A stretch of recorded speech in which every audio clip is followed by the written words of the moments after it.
والدین، اولاد اور شریک حیات کے حقوق کے بعد اسلام رشتہ داروں کے حقوق پر زور دیتا ہے۔ رشتہ داروں کے حقوق کے بارے میں قرآن کریم میں ارشاد ہے، اور رشتہ داروں کو اس کا حق دو۔ اب سوال یہ پیدا ہوتا ہے کہ رشتہ داروں کے حقوق کیا ہے؟ تو آئیے رشتہ داروں کے حقوق کے بارے میں جانتے ہیں۔ رشتہ داروں کا پہلا حق ہے حسن سلوک کا۔ تمام انسانی رشتوں کی بنیاد حسن سلوک ہے۔ دین اسلام نے رشتہ داروں کے ساتھ حسن سلوک کی خاص تاکید کی ہے۔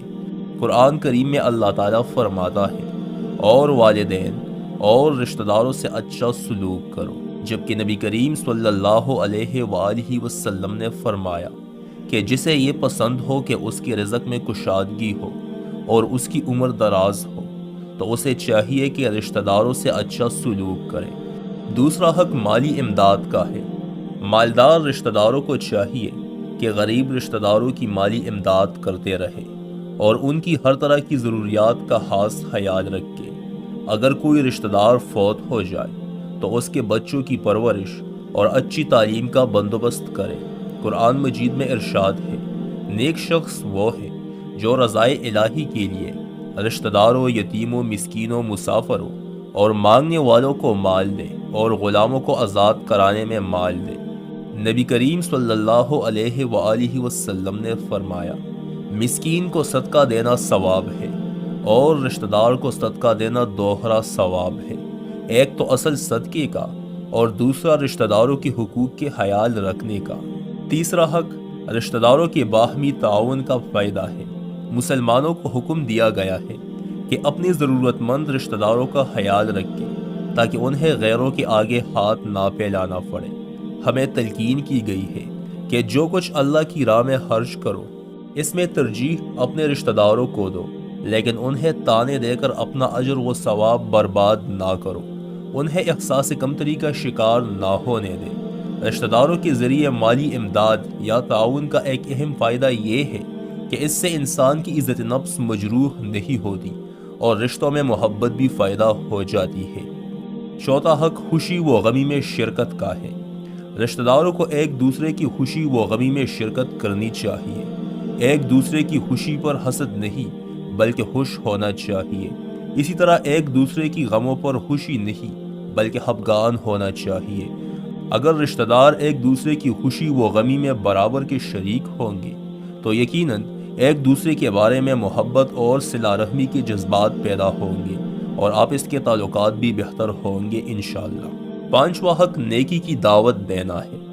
اپنے رشتہ داروں کو نیکی کی دعوت دینا بھی فرض ہے تاکہ وہ اللہ اور اس کے رسول صلی اللہ علیہ وآلہ وسلم کے بتائے ہوئے راستے پر چل کر دنیا و آخرت میں کامیابیاں حاصل کرنے والے بن جائے۔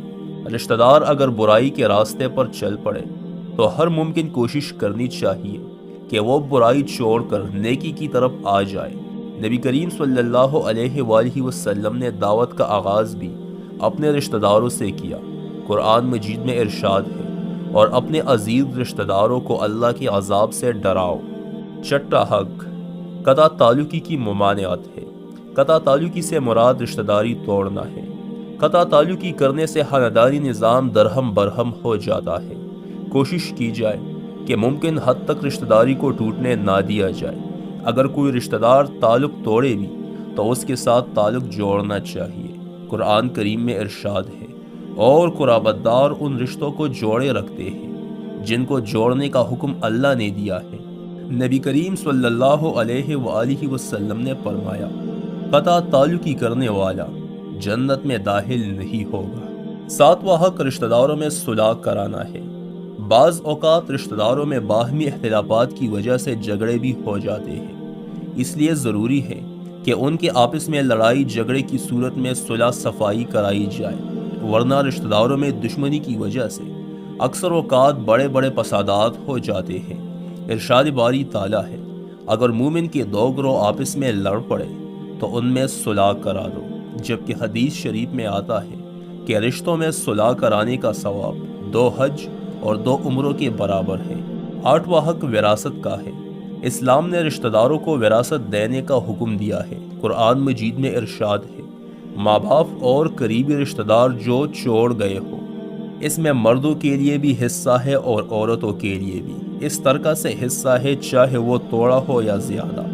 یہ حصہ اللہ کی طرف سے مقرر ہے۔ آپ اندازہ لگائیں، رشتہ داروں کو وراثت میں بھی حصہ دار قرار دیا گیا ہے۔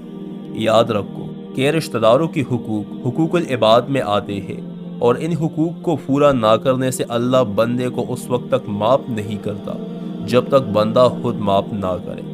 اللہ ہم سب کو رشتہ داروں کے حقوق ادا کرنے کی توفیق عطا فرمائے، آمین۔